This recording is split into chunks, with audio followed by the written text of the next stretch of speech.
उधमपुर गांव में रामेश्वर नाम का एक किसान खेती बाड़ी कर अपना और अपने परिवार के साथ गुजारा करता था। उसकी पत्नी सुनीता और चारों बेटे दिनेश, रमेश, सुरेश और मितेश उसकी मदद करते थे। उसके परिवार की एकता देख गांव वाले जलते थे। भैया रामेश्वर, तुम्हारे तो ठाठ हैं। जब तक हाथ पैरों से बन रहा है तब तक काम करो, नहीं तो चार बेटे तुम्हारी सेवा में खड़े रहेंगे। हाँ भैया, बहुत किस्मत वाले हो। हमारी तो 2 बेटियां और 1 बेटा। यदि भगवान उसे सद्बुद्धि देंगे तो हमारा बुढ़ापा सुधर जाएगा, वरना भगवान ही मालिक हैं। अरे भैया, कैसी बातें करते हो? क्या लड़का और क्या लड़की, सब एक बराबर होते हैं। बल्कि मैं तो चाहता था कि एक लड़की हो जाए जो कि माँ बाप के सुख दुख को समझे, मगर लड़की की चाहत में 4 लड़के हो गए। अरे तुम तो अफसोस मना रहे हो। ये सोचो, राजा दशरथ की तरह 4 आज्ञाकारी बेटे हैं। आज के जमाने में इस तरह आज्ञाकारी संतान का होना बहुत बड़ी बात है। जरूर पिछले जन्म में मोती दान किए होंगे। भैया, अभी तो बच्चे छोटे हैं, बड़े होने पर क्या रंग दिखाएंगे किसने जाना। समय का पहिया घूमने लगा और रामेश्वर के चारों बेटों की एक एक कर शादी हो गई। अब उनका परिवार गांव में सबसे बड़ा संयुक्त परिवार था और बड़े परिवार के ढेर सारे कामकाज। बहुएं इतना सारा काम देखकर हमेशा मुंह बनाती और अपने पतियों से शिकायत करती।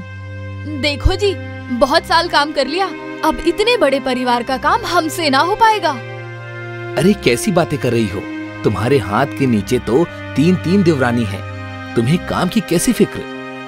कहने को तो देवरानियां हैं, मगर हमेशा मेरे सर पे सवार रहती हैं। मायके से कोई भी काम सीख कर नहीं आई, सबको सब कुछ मैं ही सिखाती हूँ। घर के कामों में इस तरह पिसकर रह जाती हूँ कि अपने बच्चों पर भी ध्यान नहीं दे पाती। अब तो पिताजी से कह दो कि बंटवारा हो जाए। कैसी बातें कर रही हो तुम? घर का बंटवारा? अरे पिताजी सुनेंगे तो नाराज हो जाएंगे। दिनेश और उसकी पत्नी की बातें मंजली और संजली बहुएं सुन रही थीं। भाई साहब, दीदी सही कह रही हैं। अब तो बंटवारा हो ही जाना चाहिए। कब तक वो बेचारी हमारे किए हुए काम को अपना बताकर मम्मी जी से शाबाशी लेती रहेंगी? हम लोग काम करते हैं और मम्मी जी दीदी जी की बड़ाई करती रहती हैं। अब ये सब हमसे सहन नहीं होता। तुम लोग तो ऐसे बातें कर रही हो जैसे मैं कुछ करती ही नहीं। मैंने कब मना किया कि आप काम नहीं करती? आप तो लोगों के खिलाफ भाई साहब और मम्मी जी के कान भरने का काम करती हो। बातों ही बातों में शुरू हुई बहुओं की बात बहस का विकराल रूप ले चुकी थी। उन लोगों की लड़ने की आवाजें घर से नीचे तक आ रही थीं। खेत से लौटकर आए तीनों बेटे अपनी पत्नियों की जोर जोर से आवाजें सुनकर तुरंत हॉल में आ गए। चुप करिए, ये आप सब लोग क्या कर रहे हैं? यहाँ पर बड़े भाई साहब खड़े हैं, उसके बावजूद आप सब लोग लड़ाई कर रहे हैं। और नहीं तो क्या, छोटे बड़े भाई का कोई लिहाज ही नहीं है। देखो देवर जी, हमें बड़े छोटे का लिहाज मत सिखाओ। बात बड़ी भाभी ने शुरू की थी। अरे आप लोग तो सब बड़े हैं, आप ही को देखकर तो छोटी बहू सीखेगी। आप लोग तो इतने प्यार से रहते थे, अचानक क्या हो गया? देखो देवर जी, हमें मत बताओ कि छोटी बहू क्या देखेगी और क्या नहीं। अपने मायके से इतना कुछ तो सीख कर आई है। चारों बेटे बहू की बहस रामेश्वर बहुत देर से सुन रहा था। उसकी पत्नी सुनीता की आंखों में आंसू आ गए। सुनो जी, आप इन लोगों का बंटवारा कर दो।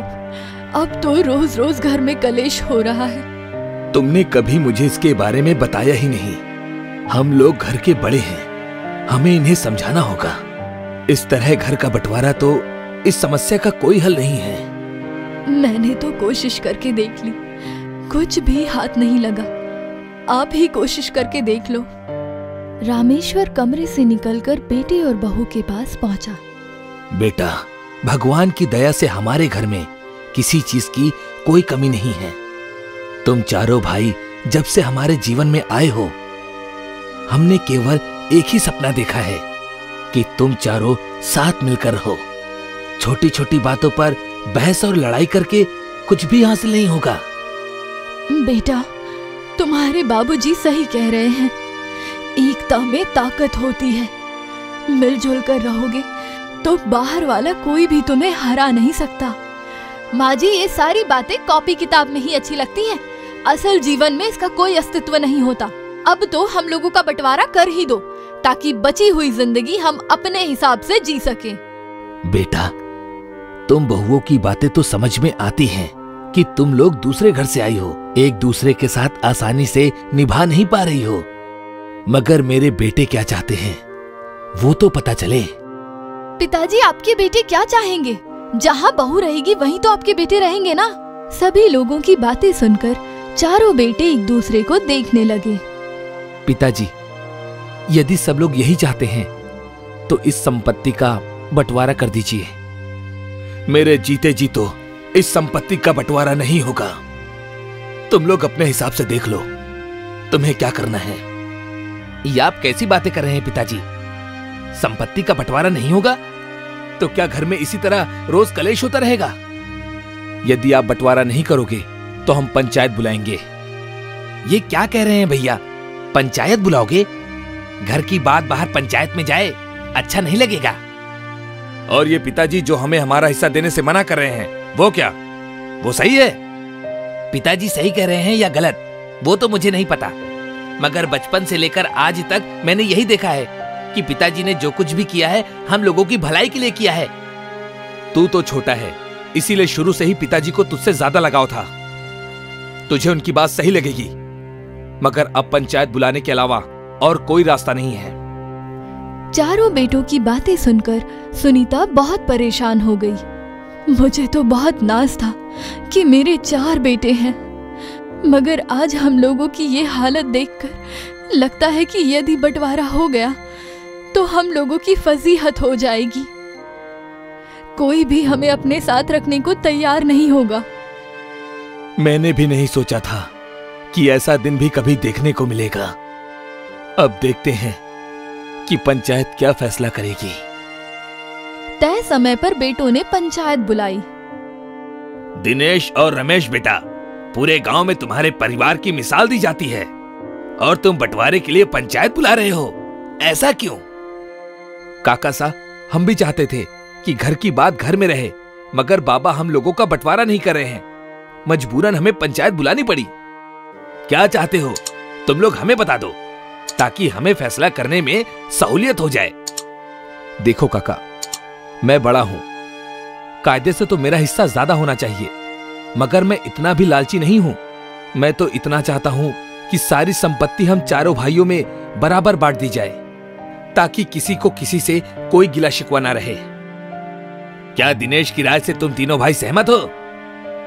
हाँ, बड़े भैया जो भी फैसला लेंगे वही सही होगा। आप संपत्ति हम चारों भाइयों में बराबर बांट दीजिए। रामेश्वर भैया, तुम्हारी क्या राय है, बताओ, आखिर संपत्ति तो तुम्हारी ही है। अब मैं क्या बताऊं, जैसा इन बच्चों को और सरपंच को ठीक लगे वही मुझे मंजूर होगा। बच्चों, तुमने संपत्ति को 4 बराबर भागों में बांटने के लिए कहा है, मगर तुम लोग रामेश्वर भैया और भाभी के बारे में तो भूल ही गए। उनका क्या होगा बंटवारे के बाद? काका, हम लोग इतने भी मतलबी नहीं हैं। बंटवारे के बाद भी माँ बाबूजी का हम अच्छे से ख्याल रखेंगे। और नहीं तो क्या काका साहब, माँ बाबूजी हम चारों भाइयों के साथ 3-3 महीने आकर रहेंगे, किसी को कोई दिक्कत नहीं होगी। रामेश्वर भाई, तुम बताओ, ये सुझाव तुम्हें कैसा लगा?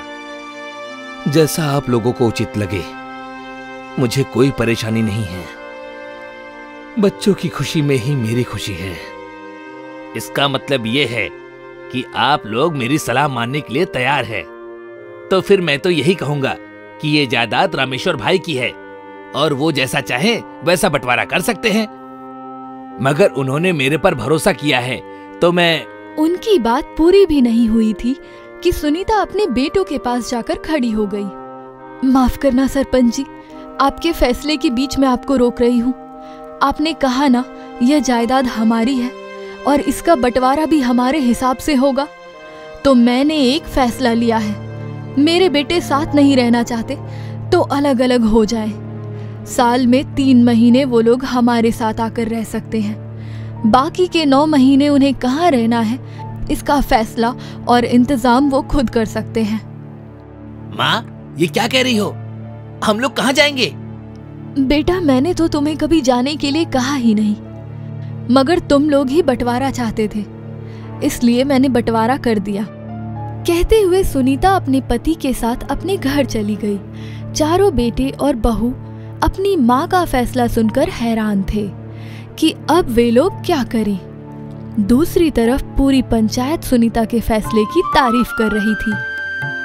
सच ही तो है, माँ बाप तिनका तिनका जोड़कर जमीन और जायदाद बनाते हैं और बेटे एक पल में उन्हें उस जमीन और जायदाद से बेदखल कर उन लोगों को मोहताज कर देते हैं।